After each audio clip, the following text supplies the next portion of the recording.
Savez-vous qu'un bébé sur 40 qui naît dans le monde est un jumeau et que ce chiffre ne cesse d'augmenter depuis les années 70? Bonjour, je suis Camille, maman de jumeaux et hôte de Coup Double, le podcast qui explore l'univers de la parentalité multiple. Chaque semaine, à travers des récits sincères de parents de jumeaux, des échanges avec des experts ou des conseils concrets inspirés de mon propre vécu de maman, je vous accompagne dans les hauts et les bas de cette aventure unique qui est celle d'être parent de jumeaux. Alors bienvenue dans l'univers exceptionnel et fascinant de la gémellité. Bienvenue sur Coup Double. Bienvenue dans ce nouvel épisode de Coup Double, qui est le tout dernier épisode de l'année, parce que les 2 prochains mercredis vont tomber respectivement le 25 décembre et le 1er janvier. Alors évidemment, moi je vais vous laisser profiter des fêtes en famille, et je vais faire pareil. Mais on se retrouvera dans 2 semaines pour commencer l'année 2025 ensemble. Et du coup, quel meilleur moyen pour clôturer cette année 2024 que de retracer l'histoire d'une maman et épouse qui a vécu l'une des années les plus incroyables de sa vie. Dans cet épisode, je reçois Camille qui nous plonge dans son année 2024 marquée par 2 grands événements, la naissance de ses jumelles Paloma et Isée en mai 2024 et son mariage avec Yves André 2 mois après. Vous vous en doutez, évidemment, ça a été une année remplie de beaucoup de changements, de beaucoup d'émotions, une année où devenir parent de 2 bébés et organiser son mariage se sont entrelacés pour créer des moments hors du temps. Et puis en toile de fond de son histoire, une belle richesse multiculturelle entre la France et la Côte d'Ivoire qui a enrichi leur parcours de couple et aujourd'hui leur parcours de parents. Camille nous raconte ses ressentis, tous les préparatifs qui se sont entremêlés, les défis de sa grossesse gémellaire, et puis cette joie inespérée de voir leurs proches réunis pour découvrir leur fille et célébrer leur union. Elle revient aussi sur les différences culturelles qui influencent leur quotidien, mais qui font aussi toute la force de leur couple dans leur aventure de parents de jumelles. Alors avant de commencer, je voulais vous remercier pour vos écoutes régulières et pour vos retours sur nos épisodes. Si cet épisode vous plaît comme les précédents, je vous invite à nous soutenir en vous abonnant, en laissant une note ou un commentaire sur votre plateforme d'écoute préférée. Parce que votre aide est vraiment précieuse. Déjà, elle nous aide à nous faire connaître, mais aussi et surtout, elle nous aide à nous améliorer, à améliorer la qualité de nos épisodes et aussi à continuer à attirer des invités aussi exceptionnels que ceux qu'on a eus jusqu'à maintenant. Alors encore un grand merci et maintenant je vous souhaite une très bonne écoute. Salut Camille. Salut Camille. Camille rencontre Camille du coup. Voilà, exactement. Exactement. Prénom qui est resté dans le top 10, je sais pas combien d'années, mais longtemps. Ouais. Comment ça va ? Ça va très bien. Je suis enchantée d'être avec toi, voilà, de pouvoir raconter un petit peu mon parcours. Donc c'est une grande première, mais je suis contente. Ouais, et le plaisir est partagé. Moi aussi, je suis ravie de t'avoir à mon micro et puis de découvrir un petit peu plus ton parcours de maman de jumelles et puis aussi maintenant d'épouse. Oui. Ça fait partie de l'histoire. Ouais. Et je peux déjà le dire là, dès l'introduction que vraiment 2024, ça a été une année folle pour toi. Oui. Et on va revenir dessus plus en détail. Exactement. Alors déjà, pour commencer, est-ce que tu peux te présenter en quelques phrases pour que tout le monde puisse savoir qui tu es ? Oui, donc je m'appelle Camille, j'ai 32 ans. Dans la vie, je suis en couple avec Yves André depuis 6 ans et on est mariés donc depuis juillet 2024 et on est parents donc de jumelles qui ont 6 mois, donc qui sont nées en mai 2024 et qui s'appellent Paloma et Isée. Et dans la vie, sinon, donc j'habite à côté de Rennes, en Bretagne, et je suis prof d'histoire au collège. D'accord. Donc, on commence déjà par ton introduction, par ta présentation, à voir la folle année, ce dont je parlais tout à l'heure. Parce que mai 2024, bébé, 2 bébés, juillet 2024, le mariage. Voilà. Alors déjà, pour commencer un petit peu à retracer ton parcours, est-ce que tu peux revenir sur, juste avant ta relation avec ton compagnon, qui est désormais ton mari, dans quel état d'esprit toi t'étais à ce moment-là, juste avant ta rencontre avec Yves André ? Moi, j'étais donc à l'époque, j'avais 26 ans. J'étais très heureuse dans mon métier, très heureuse dans ma vie amicale, dans ma vie familiale. Voilà, moi j'ai eu de la chance de grandir entourée d'amour. Et il se trouve que cette année-là, j'avais suivi un parcours pour perdre du poids parce que j'étais en situation de surpoids très fort. Donc, en fait, j'avais suivi ce parcours-là, j'avais perdu une 30aine de kilos, j'étais partie en vacances aux États-Unis. Enfin bref, c'était tout feu, tout flamme, mais il manquait quand même, je me disais que j'aimerais bien rencontrer quelqu'un.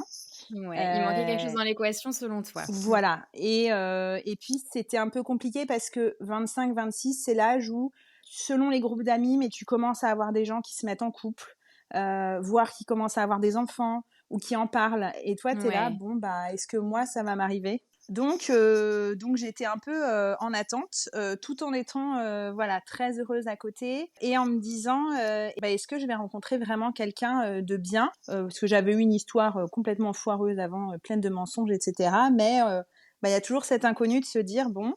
Et puis ça a marqué longtemps ma vie, un peu cette idée de la vie des autres avance, la mienne n'avance pas. Bon, avec le recul, j'ai beaucoup rattrapé, mais voilà, c'était un peu ça l'état d'esprit dans lequel j'étais. Ouais, à ce moment-là, tu avais le sentiment d'être un petit peu en retard par rapport à ton entourage, en tout cas amical, C'est qui ça. avançait dans les étapes de la vie que toi, tu aurais aimé connaître aussi. Voilà. Et du coup, vient à la rencontre avec Yves-André.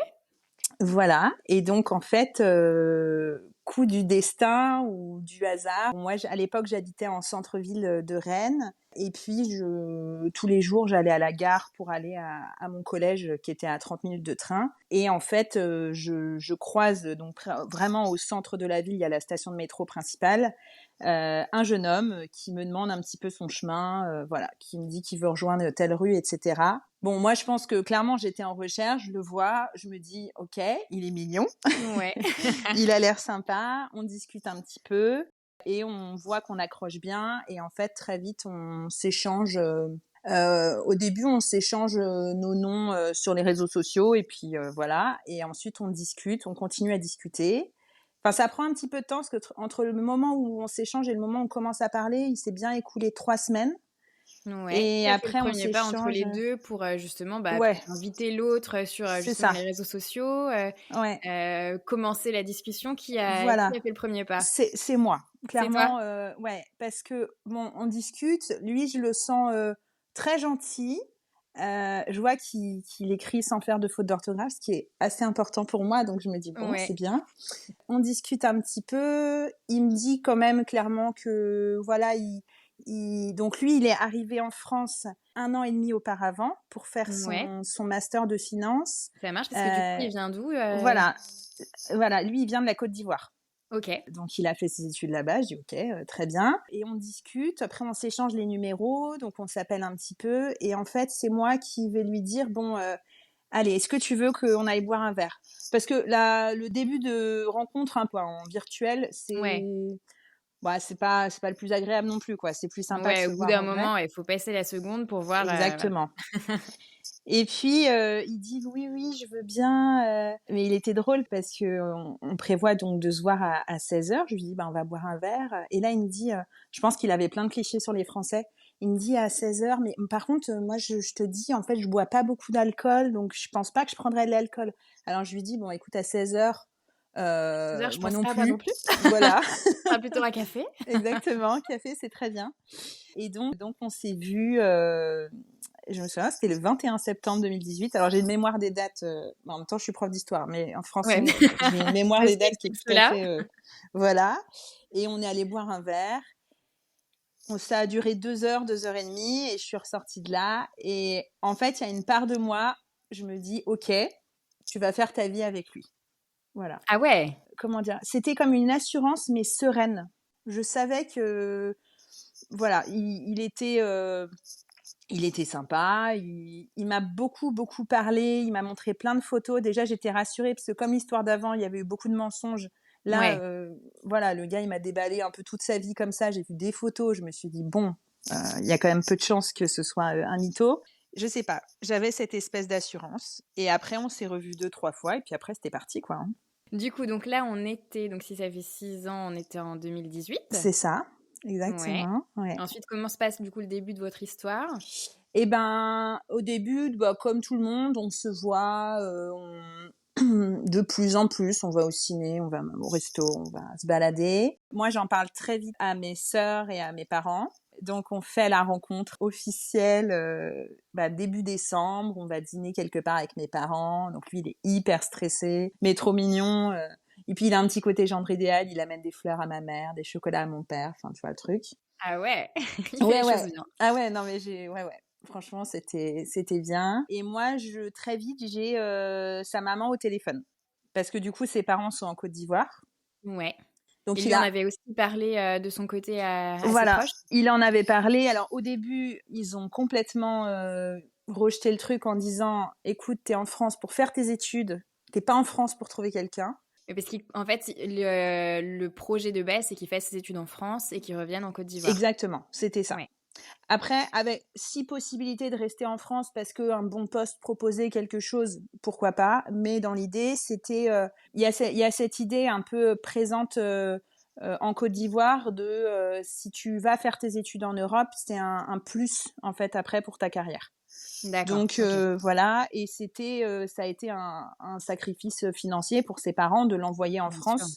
Enfin voilà, il me disait, il faut que je sois redevable à mes parents et je peux pas les décevoir. Je peux pas faire n'importe quoi. Mais très vite, bon, il a parlé de moi, il a raconté un peu comment j'étais, ce que je faisais dans la vie, ça les a un peu rassurés. Et puis quand je les ai eus au téléphone, le contact est bien passé. On s'est rendu compte qu'on avait beaucoup de choses en commun. Non, mais c'est sûr que c'est quelque chose de particulier d'avoir sa belle famille qui est à l'autre bout du monde, donc J'imagine, ouais. voilà, ouais. Et ensuite, très vite, on s'est installés ensemble. Alors je saurais pas dire quand, parce qu'en fait, il est venu chez moi.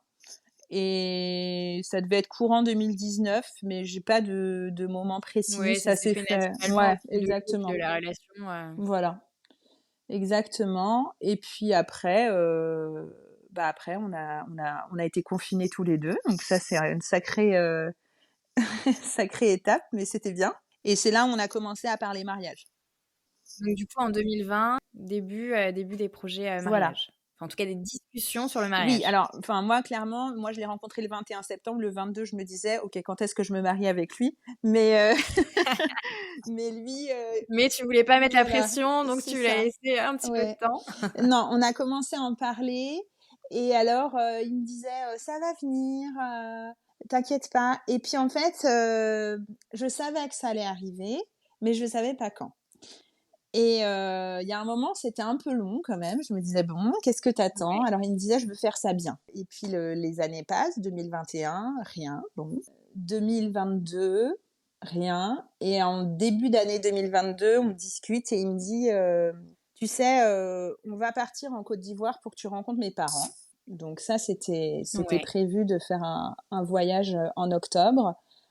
Donc ta toute première rencontre, tu Voilà. les avais, Je les à part, avais voilà, par vus, visio au ouais, téléphone, téléphone et WhatsApp en vidéo, mais ouais, et eux étaient jamais venus en non, France pendant, jamais. Non, non. le début de la Non, relation? non, jamais. Bah, sa mère était jamais venue du tout en France. Son père avait été plusieurs fois, mais bon, en fait, ce qu'il faut savoir sur l'histoire de la Côte d'Ivoire, c'est que c'est un pays qui a vécu 2 guerres civiles en l'espace de 10 ans, et notamment ses parents, voilà, ont perdu beaucoup de ressources et de revenus, donc puis le niveau de vie est quand même moindre, donc venir en France, c'est pas possible pour tout le monde. Mais on s'était vus en vidéo, et donc on avait décidé de partir pour que moi je les rencontre, pour que je retourne sur les pas de son enfance.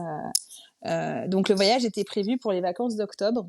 Et là, dans ta tête, est-ce que tu te dis, sachant qu'il attendait quand Mm. même un moment assez exceptionnel pour faire sa demande, est-ce que tu te dis dans ta tête, il y a ce voyage qui est prévu pour la fin d'année, est-ce que ça va Ouais, arriver à ce moi en moment-là? fait, je m'étais dit, en fait lui m'avait dit, je veux que tu rencontres mes parents avant que je te demande en mariage.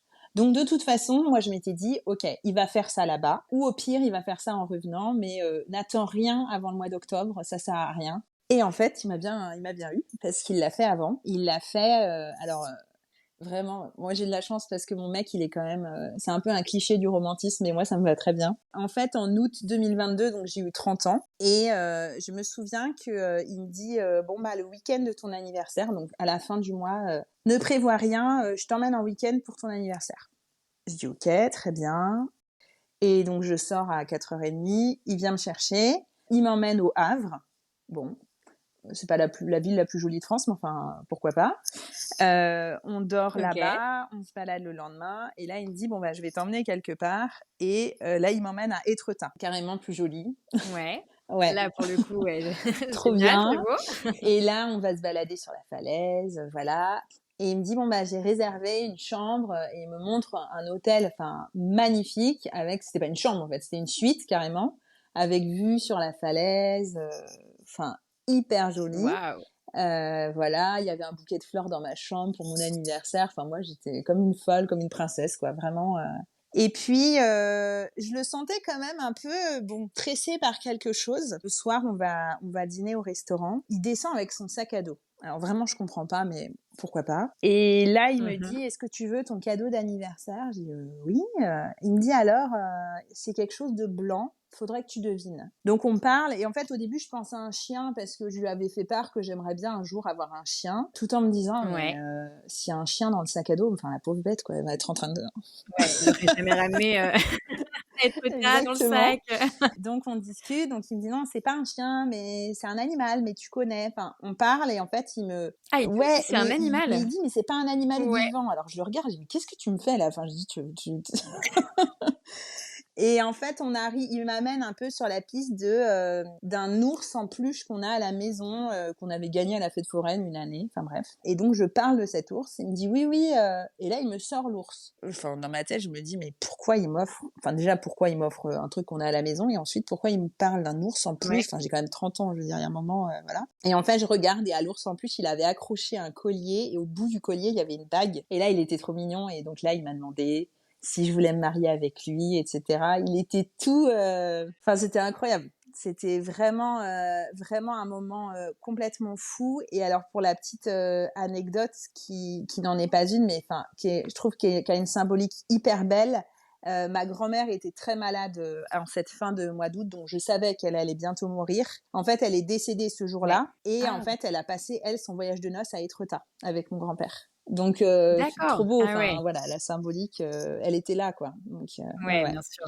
Donc voilà, moi je suis toute, bah ça y est, je me dis je vais bientôt me marier. Donc on se dit qu'il nous faut un peu de temps parce que bah, sa famille va venir de Côte d'Ivoire, faut quand même mettre des sous de côté. Moi j'ai une famille extrêmement nombreuse, donc ça fait beaucoup d'invités, donc un mariage qui coûte cher. Donc on Ouais. prévoit la date en juillet 2024. OK. Donc jusque-là, on en est là. Et puis après, on prépare le mariage. Vous avancez dans les Voilà. Donc préparatifs, ouais. Mmh. tout ce qui est sympa. Je vais essayer des robes.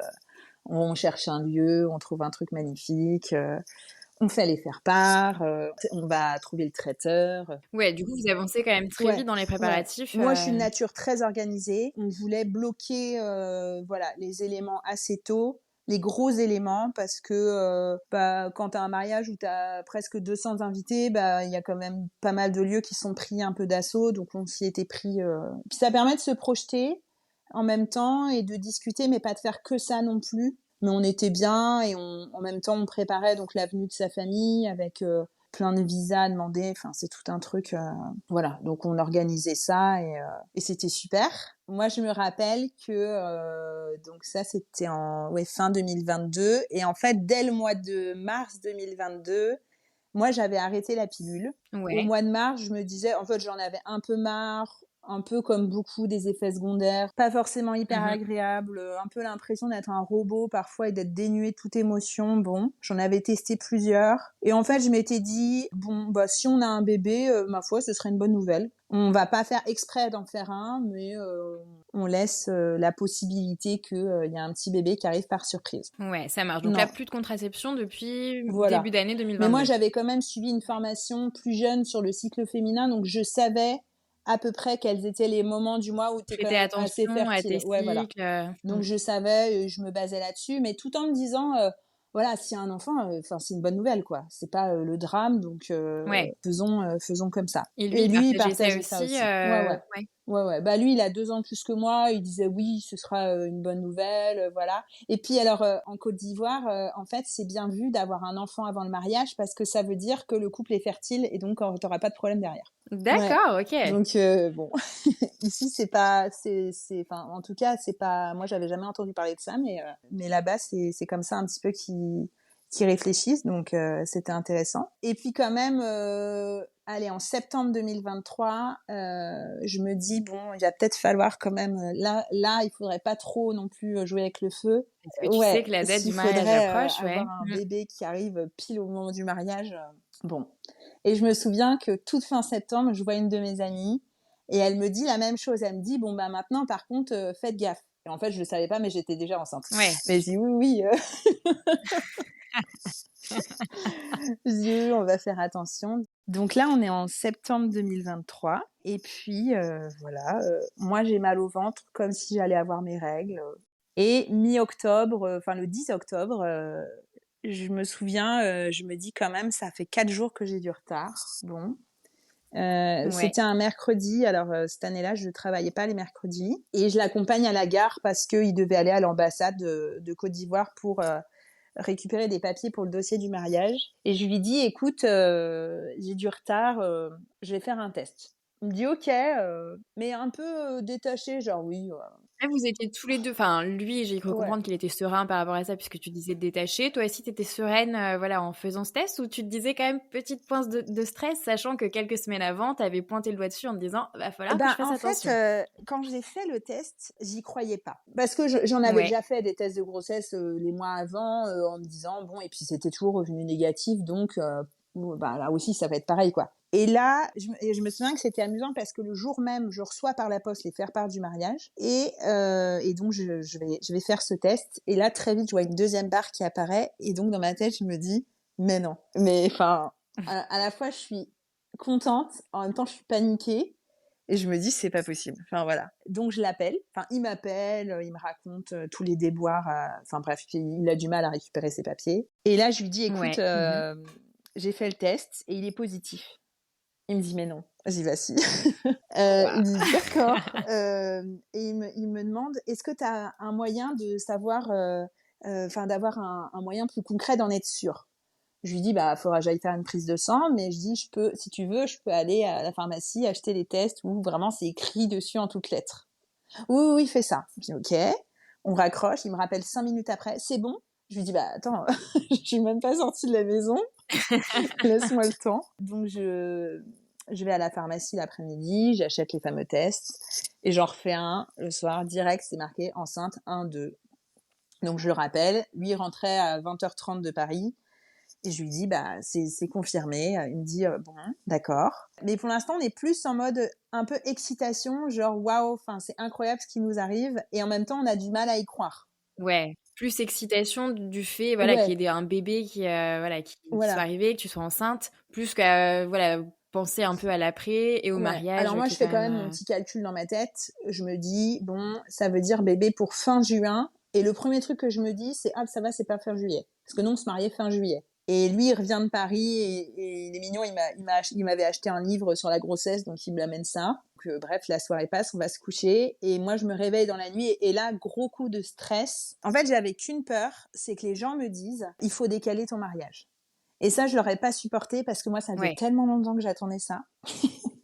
Que vraiment, je voulais que personne me fasse cette remarque-là. Donc, je me souviens, on s'est réveillés tous les deux, il devait être 5h du matin, et on discute, il me dit, écoute, un bébé, c'est toujours une bonne nouvelle dans notre situation, et lui, il croit beaucoup au destin. Il dit, il n'y a pas de signe, il y a des signes qui trompent pas, s'il doit arriver maintenant, c'est qu'il arrivera maintenant, et bah, c'est super, voilà. Et alors, on se dit, bon, bah, il se trouve en fait que moi, j'avais rendez-vous chez la gynéco de toute façon début novembre à la base pour un suivi classique. Donc, je lui dis, bah, je vais appeler la gynéco pour transformer le rendez-vous en écho-datation. Et il me dit, ok, on attend l'écho-datation avant d'en parler à nos familles. Ok. Vous êtes bon sur les timings, vous prévoyez toujours tout à l'avance. Donc, moi, je pars le jeudi matin en cours avec ça dans la tête en me disant, faut pas que t'en parles. Tu parles. Au bout de 10 minutes, j'appelle ma sœur. Et je lui dis, bah, en fait, faut que je te parle d'un truc. Et après, j'appelle mon autre sœur et j'appelle ma mère. Enfin, j'ai des frères aussi, mais dans ces cas-là, moi, j'ai plus besoin de me rattacher à des femmes, donc voilà. Ils sont hyper heureux. Ma mère me dit, mais c'est super, c'est une super nouvelle, t'inquiète pas, machin, etc. Et puis, je rentre le soir, je lui dis, bah, je suis désolée, j'en ai parlé. Et il me dit, bah, j'ai appelé ma mère aussi. Donc, voilà. Et donc après, donc là c'est des moments, je trouve, ce tout début de grossesse qui sont assez incroyables parce que tu sais qu'il y a quelque chose, t'en parles pas aux gens, c'est très tôt, mais t'es un peu je pense que d'autres mamans ont vécu un peu cette sensation où, tu sais que t'as un secret qui est merveilleux mais tu peux pas en parler. Mais t'as un secret au creux de toi et t'as que personnes que t'as choisies qui sont au courant, mais le reste du monde ne soupçonne rien. Ouais, ça c'est vraiment incroyable. Et après, le week-end suivant, j'ai ma belle-mère au téléphone, donc qui me félicite, etc. Et là, elle me dit, tu sais qu'il y a des jumeaux dans la famille. Et je lui dis, oui, je sais, parce que il y a un des oncles d'Yvandré qui habite en France d'ailleurs, qui a un jumeau. Donc je dis, oui, je sais. Elle me dit, mais ma mère, donc la grand-mère d'Yvandré, a eu 2 paires de jumeaux. Je dis, ah bon, c'est juste que dans la deuxième paire, il y a un des enfants qui n'a pas survécu, malheureusement. Donc c'est pour ça que j'ignorais qu'il y avait une autre paire de jumeaux. Elle me dit oui, oui. Et puis la grande légende, comme ça saute une génération, c'est vous les prochains. Je dis bon, ok. Je dis bah on verra, hein, voilà. Mais très vite je mets ça de côté dans ma tête. On est fin octobre, je commence à annoncer à vraiment mes meilleurs amis qu'on attend un bébé. À mes frères aussi, enfin voilà. Et c'est marrant parce que dans une de mes amies, direct me dit, il y a des chances pour que ce soit des jumeaux.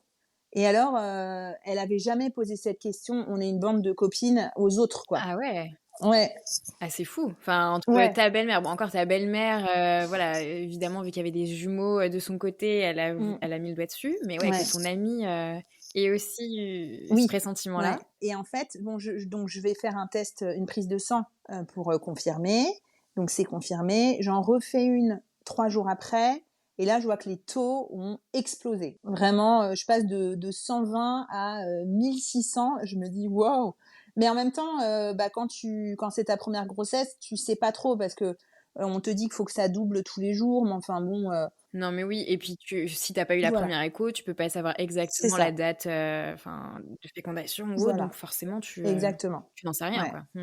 Et bon, je continue à faire ma petite vie. Et puis, il y a quand même quelque chose qui émerge en moi et je me dis, il y a un truc. Et il y a un truc et je me dis, je pense qu'il y en a 2. Et donc, j'en parle avec Yvandré. Il me dit, peut-être, on verra. Alors, lui, il est très pragmatique. C'est un scientifique. Il me dit, écoute, il dit effectivement, il y a des chances. On verra. Et la veille de cette fameuse échographie de datation, alors je comptais les jours, hein, franchement... ma sœur m'appelle et me dit alors comment tu te sens et je lui dis écoute il y a une part de moi qui me dit il y en a 2. Elle me dit mais non. Elle me dit t'aurais eu des taux vachement plus hauts. Je dis quand même voilà. Elle me dit mais non tu verras. Elle avait déjà des bébés ta sœur, enfin elle avait déjà des enfants. Ouais j'ai 2 grandes sœurs donc il y en a une qui a 3 enfants et la deuxième a une fille qui avait 2 ans à l'époque donc oui elles savent un petit peu comment ça fonctionne tout ça mais bon, elle y croyait pas. Enfin, je pense que ça leur semblait tellement, ubuesque. Et donc, on arrive au cabinet de gynécologie. Donc, on est mi-novembre. On rentre. Bref, elle nous pose les questions. Elle fait son petit calcul avec sa petite roue là pour savoir les dates, tout ça. Et elle me dit on va faire une échographie pour voir. Et là, elle pose sa sonde.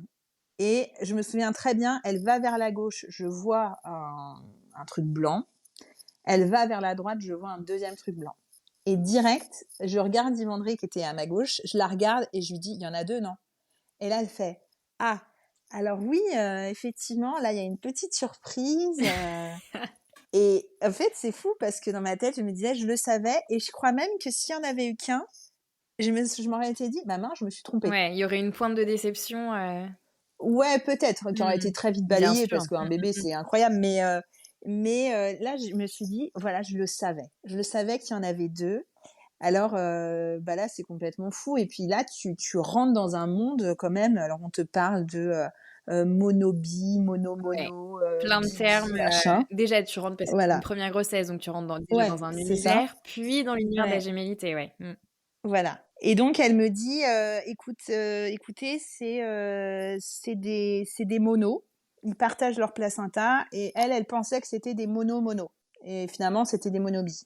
Elle pensait qu'ils avaient la même poche, le même placenta, et en fait, ils avaient 2 poches et un placenta. Mais comme c'était très tôt dans la grossesse, on ne voyait pas la distinction entre les deux poches. Et donc là, elle m'explique tout. Elle m'explique qu'elle va nous transférer en fait en suivi auprès de l'hôpital de Rennes, qui est une maternité niveau 3. Elle m'explique un petit peu comment ça se passe. Et donc, elle nous dit direct, donc ce sont ce qu'on dit des monozygotes, donc on dit communément des vrais jumeaux. Donc, elle dit ce sera 2 petites filles ou 2 petits garçons. Donc, nous, on sort de là, mais on a été comme des dingues. Enfin, c'était vraiment... On dit, c'est incroyable. Et on se regarde et on se dit, bah, si c'est 2 filles, elles vont s'appeler Paloma et Isée. Parce qu'on avait ces prénoms-là, mais depuis 3 ou 4 ans au moins, déjà. Ah ouais. Donc, ah ouais, dès notre rencontre, on a parlé de ces prénoms-là. Et après, on revient, et là, on annonce aux familles, et là, à la fois, c'est hyper drôle, en fait, et en même temps, c'est hyper émouvant, parce que les gens sont tellement surpris, ils s'y attendent pas du tout. Ma belle-mère, elle s'est mise à chanter en visio. Elle était comme une dingue. Après, elle me dit, ah, j'espère que ce sera des filles, parce qu'elle, elle a eu que des garçons. Donc, voilà, elle me dit, ah, j'espère que ce sera des filles. Je dis, bah, on verra. Hein. Et ma mère, en fait, j'arrive, je lui montre l'échographie directe, elle voit, elle dit, c'est pas possible. Elle était complètement, j'ai cru qu'elle allait faire un arrêt cardiaque au début. Et alors, ce qui est très drôle, c'est que les garçons, directement, mes frères, mon père, ah bah, va falloir changer de voiture, hein. Tout de suite, Très pragmatique, tu vois. ouais. Voilà. Donc, j'étais, ah bon, ok. Ce qu'on a fait, d'ailleurs. Ouais, là, ça fait beaucoup à gérer. Tu commences à prendre conscience, en fait, là, de tout l'enchaînement sur quelques mois, là, Ouais, des choses qui vont ouais. arriver. Alors, la première chose, je me dis, on a bien fait d'anticiper la préparation du Ouais. mariage. Mmh. Ensuite, je me dis, il va falloir que j'appelle le magasin de robes de mariée pour les prévenir. Ce que j'ai fait. Elle dit, ah oui, d'accord, bon, très bien. Donc, on décale plein de choses. Et en même temps, je me dis, bon, bah, je vais avoir un congé maternité, je vais pouvoir m'occuper du mariage. Mais là, j'étais très naïve parce que je me rendais pas du tout compte de ce que c'était qu'une grossesse gémellaire. Ça, pour le coup, déjà une grossesse tout court. Et alors, quand il y en a deux, moi, dans ma tête, l'assurance maladie me mettait en congé maternité le début avril. Bah, j'allais au collège jusqu'à début avril. Tu parles. Enfin, j'ai eu beaucoup de chance parce que tout s'est très bien passé, parce que j'ai eu, bah, mine de rien, donc c'est un suivi qui est très poussé. Moi, j'avais des échos tous les 15 jours à l'hôpital. Donc, ce qui est sympa, c'est qu'on voit les enfants rapidement, mais c'est quand même lourd comme suivi. Et en fait, j'ai très vite été épuisée. Donc, en fait, le médecin m'a arrêtée tout début février. Ce qui m'a laissé aussi du temps pour bien préparer l'arrivée des Ouais. enfants Mmh. et le mariage en même temps. Mais c'est vrai qu'il fallait être sur tous les fronts en même temps. Ouais. C'était complètement incroyable. Et est-ce que toi, tu avais des craintes, justement, enfin, d'après ce que tu entendais sur ta grossesse, que le corps médical a pu te dire, ou même ton entourage, sachant qu'il y avait ce mariage quand même qui approchait, est-ce que tu avais des craintes à ce Ouais. moment-là, ou non, tu continuais à être... Euh, alors, j'avais des craintes, oui et non. C'est-à-dire que j'avais beaucoup lu sur les jumeaux, j'avais beaucoup lu, regardé des émissions, etc. J'avais une peur, c'est que un de mes bébés doive être hospitalisé ou voir les deux. C'était aussi, mais ça c'est toujours le cas, mais ce qui m'avait fait peur, c'est l'aspect financier des choses. Parce que, bah, mine de rien, 2 enfants, plus le mariage en fait. Ça faisait beaucoup de dépenses, Bien donc on sûr. a Mmh. anticipé les choses, mais c'était ça. Et après, heureusement, très vite, en fait, j'ai eu des connaissances plus ou moins proches qui ont eu des jumeaux et qui m'ont rassurée et qui m'ont dit, bon bah voilà, écoute, ne t'inquiète pas, de toute façon, t'es capable de t'entourer, donc il faudra se faire aider, accompagner, ne pas hésiter à demander. Et puis nous, quand on a su qu'il y en avait deux, on est rentré à la maison et on s'est dit bon, bah déjà si on arrive à les nourrir, les changer et faire en sorte qu'ils dorment à peu près, on a fait une grosse partie du travail. Donc on va pas se mettre de pression C'est ça. avec il faut que Les besoins l'enfant sache essentiels et faire. le Voilà, reste, c'est superflu, quoi. Mmh. exactement. Donc avoir tel jouet d'éveil machin et tout, on s'est dit non, on verra. Et ça c'est quelque chose qu'on a gardé jusqu'à présent. Et après les craintes, alors médicalement franchement ça allait. Moi ça se passait bien. J'étais juste fatiguée et à la fin vraiment je ressemblais à rien. Mais en fait j'ai fait de la rétention d'eau. J'ai pris 27 kilos, mais enfin, j'en pouvais plus. Et puis, en fait, j'avais un des bébés qui appuyait sur mon œsophage. Donc, en gros, je vomissais tous mes repas à la fin. Ouais. Mmh. Mais en soi, ça me dérangeait plus. Enfin, c'était comme un petit rituel, quoi. Voilà. Donc, et juste tout début mai, on va à l'hôpital pour faire une écho. Et là, elle me dit, il y a un flux, un Doppler il teste les flux sanguins dans le cerveau, qui est pas bon sur un de vos enfants. Bon. Donc on va faire un monito de contrôle, etc. Donc très bien.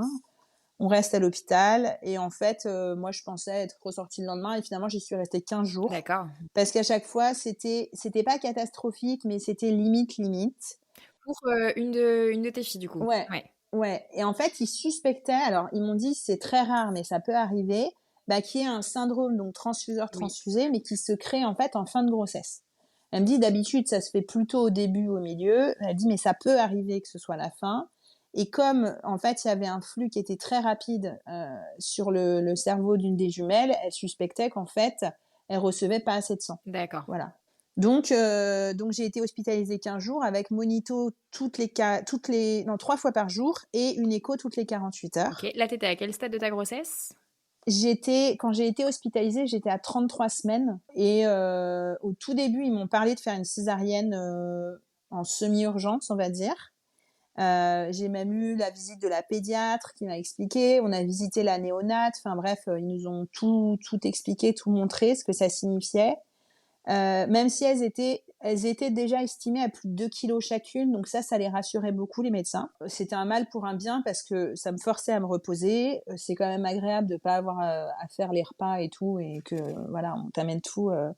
Et puis, bah moi j'étais en même temps avec le traiteur au téléphone, le gars de la salle, Les préparatifs euh, continuaient, le ouais. préparatif, le DJ. Je lui envoie un message, je lui dis alors on peut parce qu'on devait faire un rendez-vous le 25 mai. Je lui dis bah on va avancer parce qu'en fait là je suis hospitalisée, mes enfants vont naître. Ah ok donc voilà. Donc j'étais et puis c'était sympa parce que du coup les sages-femmes, les auxiliaires, ben en fait je leur racontais ça, donc elles me parlaient de leur mariage pour celles qui s'étaient mariées ou de leur Pax. Enfin voilà, c'était un moment qui était en fait assez sympa. Et alors même s'il y avait, j'étais pas inquiète. Je me disais que de toute façon ça irait et moi dans ma tête je me disais bon bah tes enfants vont naître, ils vont aller en néonate, vous irez les voir et puis après ça ira. C'était Prenais un peu les choses, voilà au jour le jour ouais en fonction des annonces qu'on te faisait sans t'inquiéter plus qu'autre chose, c'est ça. Et puis en fait et ben le 17 mai je crois ils me disent bon bah ça va mieux. Si vous voulez vous pouvez sortir ce week-end. Mais vous revenez dimanche pour faire un contrôle et vous revenez mardi et mercredi on vous déclenche. Et je me dis bah ok. Et là quand tu as une date de déclenchement, tu te dis waouh, enfin ça y est quoi, on va y arriver. Et alors sur le terme de grossesse, donc le déclenchement était prévu à 36 semaines. Et dans cet hôpital, la politique, c'est que pour des jumeaux monozygotes, c'est 37 semaines maximum. ouais. Voilà. Et donc, on arrive le mercredi 22 mai, jour du déclenchement. On est convoqué à la maternité à 7h30 du matin. Moi, naïvement, je pensais que le 22, je les aurais dans les bras. Hein. Tu parles. Et en fait, ils me donnent des médicaments qui sont des médicaments pour ramollir le col. Elle me dit, ça peut déclencher un travail comme ça peut ne rien faire. Donc je prends, il fallait prendre toutes les 4 heures et la journée se passe et en fait il se passe strictement rien. Enfin si le médicament a fait son travail, mais moi j'ai rien senti. Et le lendemain matin, donc elle vient me voir dans ma chambre et elle me dit bon bah on va percer la poche des os manuellement. Si ça fait rien aujourd'hui, demain on vous met de l'ocytocine et si ça fait rien, samedi on vous fait une césarienne pour échec de déclenchement. Ah Je dis ouais. d'accord. Ouais, ouais, ouais. Donc elle va me percer la poche des os. Alors, ça c'est très très particulier quand même comme sensation, mais bon, voilà. Il est 8h30 et puis on retourne dans la chambre et rien. Et à 13h30, je commence à sentir qu'il se passe quelque chose. J'ai mal au ventre au départ. Après j'ai très mal au ventre. Mmh. Et je me dis bon bah peut-être que ça commence. Et vers 14h30, 15h, je dis à Yvandré, bah viens on va marcher dehors. Comme ça, il y avait une auxiliaire qui m'avait dit que si ça commence, allez marcher, ça va vous aider à démarrer le travail. C'est Ouais. ok, très bien. Donc on sort, on va sur le parking de la maternité. Et effectivement, ça fonctionne bien. Je sens que ça devient assez intense. Je dois m'arrêter toutes les 3 minutes. Je souffle. Et puis, bah, en fait, je pense que le fait qu'il n'y ait plus de poche des os, bah, mine de rien, la tête du bébé, elle appuie directement. Et donc, ouais, c'est assez puissant. On remonte dans la chambre, on appelle la sage-femme, elle vient m'examiner, elle me dit, vous êtes à 2,5. Et moi, je me souviens d'une gynéco qui m'avait dit, vous savez, si vous voulez la péridurale à 2, vous l'aurez à 2. Ouais. Et donc, moi, je lui dis, bah, allez, Je veux la péridurale. et je veux la péridurale, emmenez-moi en salle de Mmh. naissance. Elle me dit, ok. Et on arrive en salle de naissance et donc là, c'est un sage-femme qui m'accueille Ouais. et qui me dit bon, est-ce que vous voulez prendre un bain, faire du ballon Je lui dis non, non.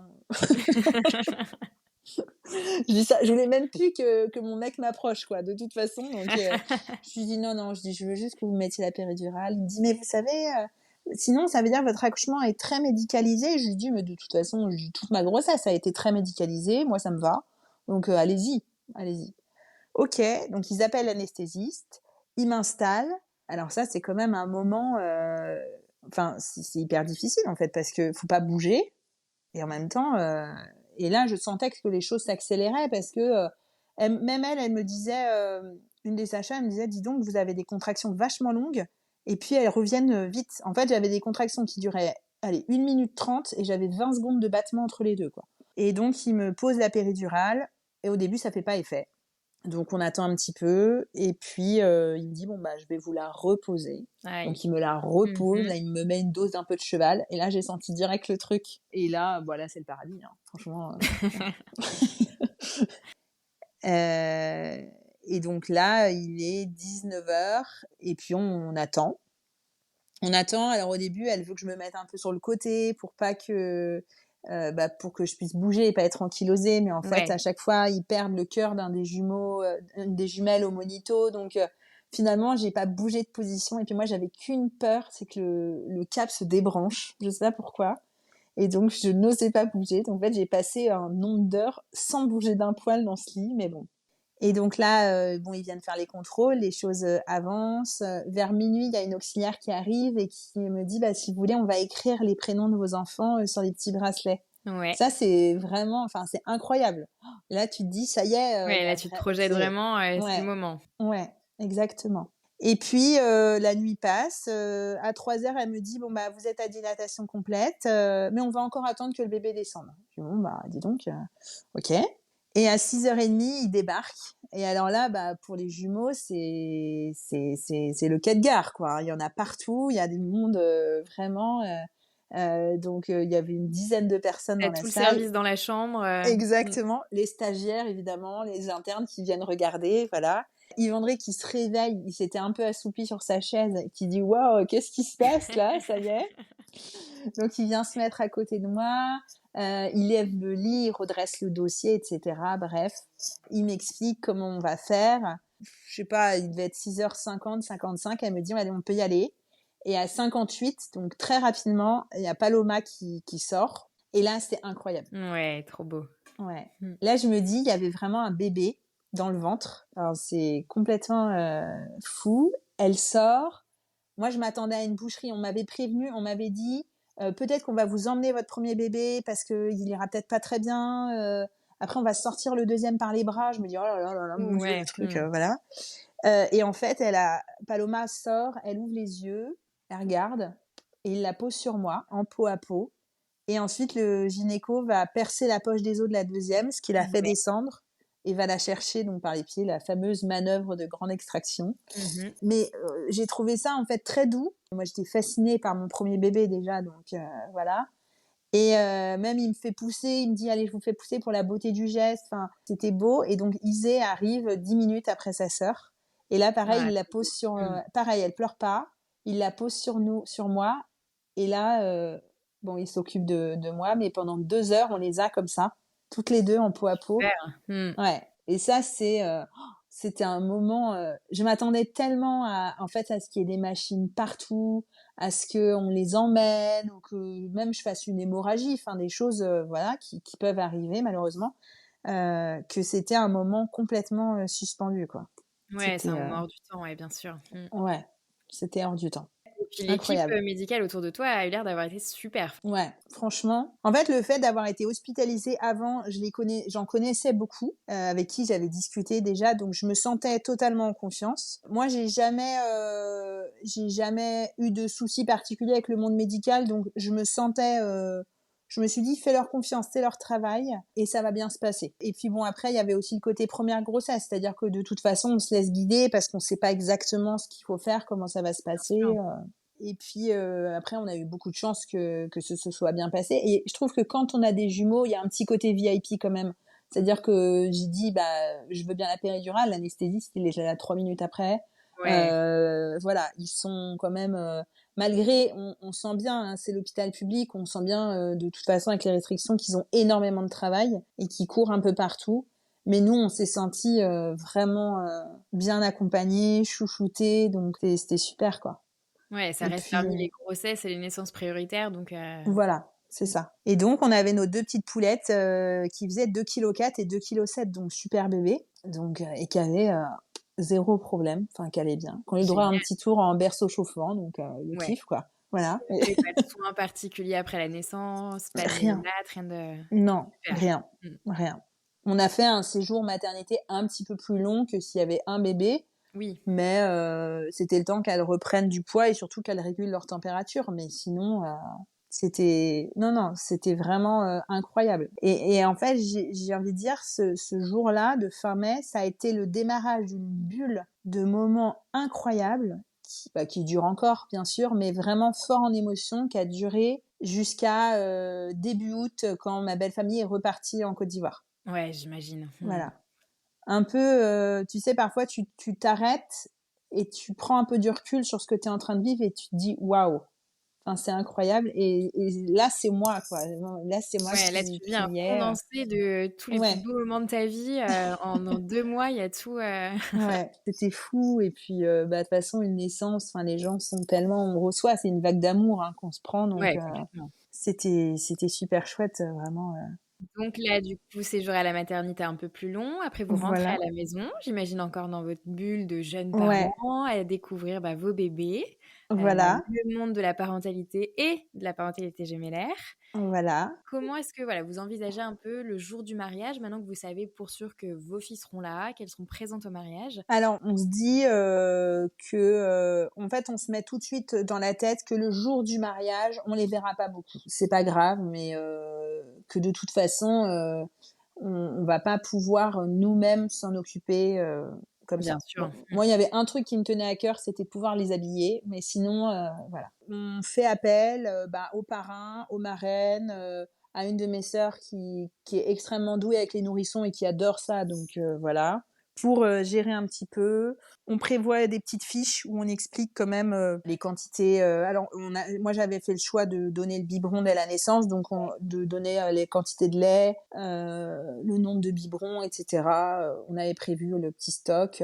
Et puis en fait, moi, ce que je me suis dit, ce qu'on s'est dit tout de suite aussi, c'est, la belle famille qui arrive de Côte d'Ivoire va pouvoir profiter de ces petits bouts aussi petits. Et ça, c'était inespéré parce que de toute façon, on n'aurait pas pu les emmener en Côte d'Ivoire à l'âge de 6 mois ou voilà, ils sont trop petits, il y a quand même des vaccins à faire, c'est pas du tout le même climat, donc c'est un long voyage, donc pour des petits enfants c'est compliqué. Là, moi, l'idée de me dire que mes beaux-parents vont rencontrer leurs petits enfants alors qu'elles ont à peine 2 mois, enfin C'est génial, c'était ouais. génial, ouais. Et puis aussi, on s'est dit, ça va rajouter encore un peu plus de magie à ce mariage parce que, au final, 80% des invités vont aussi découvrir les bébés à ce moment-là. Donc, on a mis une de mes sœurs sur le coup, les parrains, les marraines, en disant, voilà, il faut s'occuper. Et on avait aussi pris des babysitters et dont une, en fait, son rôle, c'était de surveiller les bébés le soir, en fait. Pour la Voilà, nuit, ouais. pour la nuit et donc de prévenir ma sœur s'il y avait un souci, si elle pleurait, etc. Donc nous, on s'est mariés à l'église. Donc quand tu te maries à l'église, tu dois faire une préparation au mariage. Oui. Et donc nous, dans notre église, c'était un couple en fait qui nous préparait et qui en fait attendait aussi un enfant qui est né 15 jours après les filles. Donc c'était sympa de partager ça avec eux. Et le fait de se préparer au mariage, en fait, on a abordé énormément de questions parce qu'ils reviennent sur ce qu'ils appellent les piliers du mariage chrétien, mais en fait, t'abordes la question du handicap, des finances, de l'éducation, de la mort, enfin bref, de plein de Qui peut choses. arriver au cours d'une vie, ouais. Vraiment, Voilà, tout est posé, sur la table, exactement. Et le fait aussi donc de se préparer au mariage, ça nous permettait en fait d'aborder ces sujets-là et donc de se préparer à la naissance des enfants et de comment on allait gérer. Et le fait de se préparer à la naissance et de vivre ça, ça nous aidait aussi dans notre préparation au mariage, en fait. Parce que du coup, on abordait déjà des questions toutes bêtes, mais des questions d'éducation. Et puis comme on vient de deux cultures différentes, il y a quand même des choses sur lesquelles on n'a pas été élevé tout à fait pareil.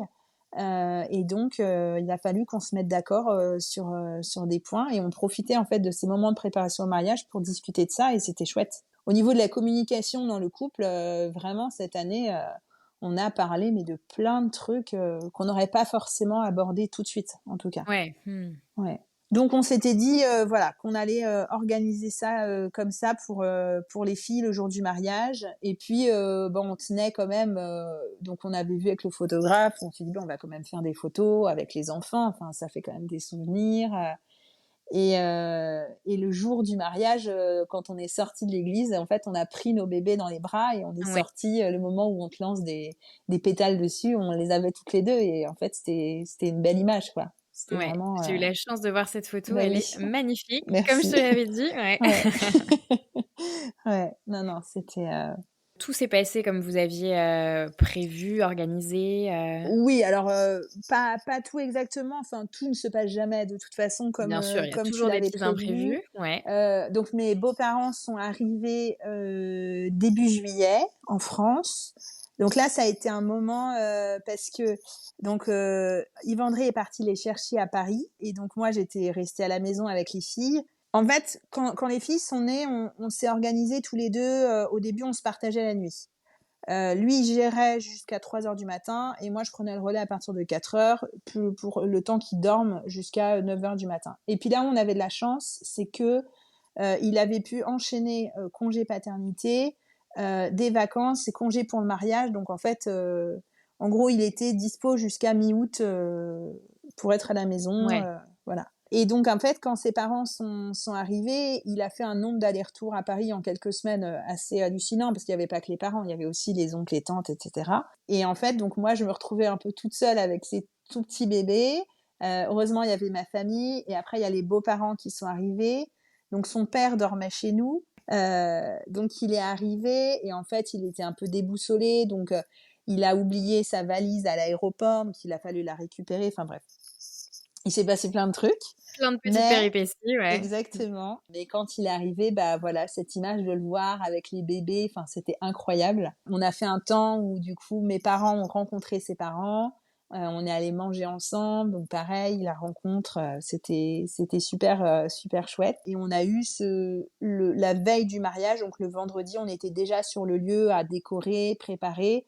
Et là, c'était vraiment un jour béni parce que tout le monde s'est bien entendu. Les deux familles, on a fait voilà, on a décoré quoi, on a préparé la fête et en même temps le soir on a dîné ensemble. Enfin, c'était trop sympa. On sentait que finalement ces deux petits bébés ils raccrochaient tout le monde en fait. C'était vraiment ce qui faisait le lien. C'était le lien qui faisait la famille a grandi, ouais. Voilà, un des oncles d'Yves André l'a dit après, il a dit on s'est senti comme faisant partie d'une même famille, vraiment. Et donc ça, c'était beau. Et enfin moi, ça m'a beaucoup émue de voir, parce que mine de rien, se marier déjà, quand tu te maries entre Français, c'est pas évident de rassembler des familles.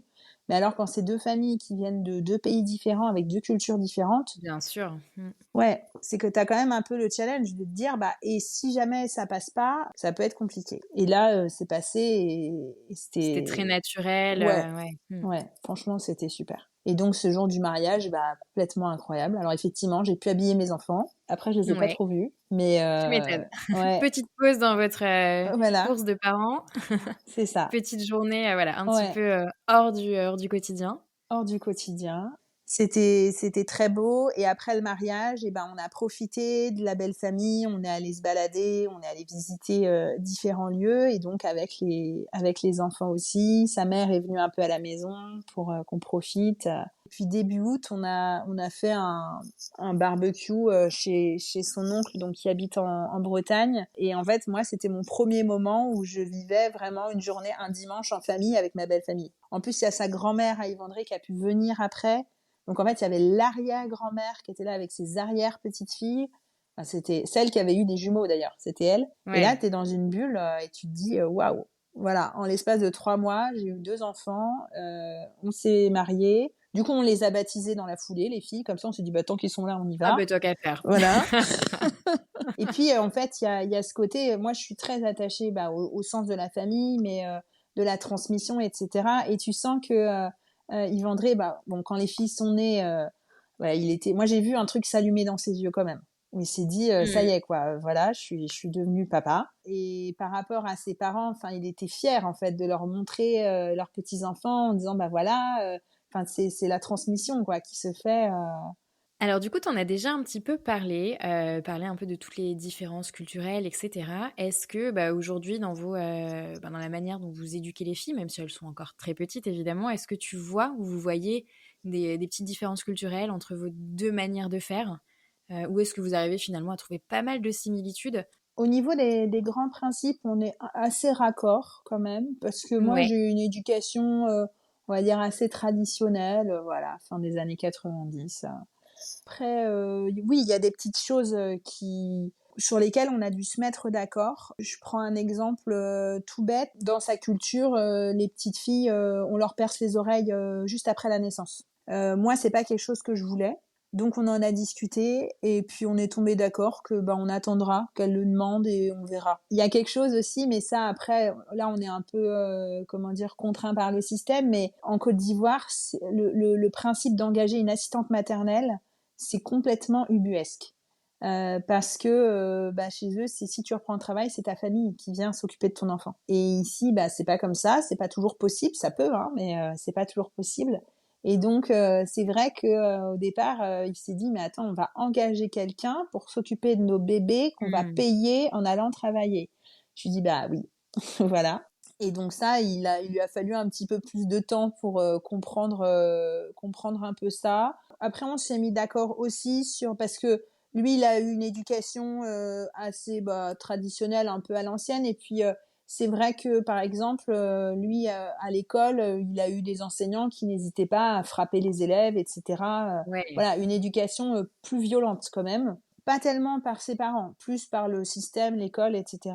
Et ça, moi, je lui ai expliqué que ici, c'est non. Enfin, c'est quelque chose qui se fait pas, qui se fait plus du tout. On s'est mis d'accord sur, par exemple, comment est-ce qu'on punit un enfant sans avoir besoin de le frapper, lui faire du mal physiquement, etc. Ouais. On a trouvé une liste de questions de points sur lesquels il fallait à peu près se mettre d'accord. Et ensuite, on a discuté. Et puis, on a fait aussi des compromis. Lui, il veut absolument que ses enfants fassent des arts martiaux. Et il me dit, si, il faut qu'elles apprennent à se défendre. Et puis, comme ça permet aussi d'apprendre le contrôle, etc. Moi, c'est pas du tout quelque chose auquel j'aurais pensé Ouais. au départ. Je lui ai quand même dit, tu sais que peut-être qu'elles n'auront pas envie. On verra. On verra. On verra. On verra. Ça, c'est lui qui gérera directement avec elle. Exactement, exactement. Pour l'instant, comme tu dis, elles sont toutes petites, donc on n'a pas eu de confrontation. Je me souviens quand même d'un soir, elles avaient 2 mois, elles pleuraient.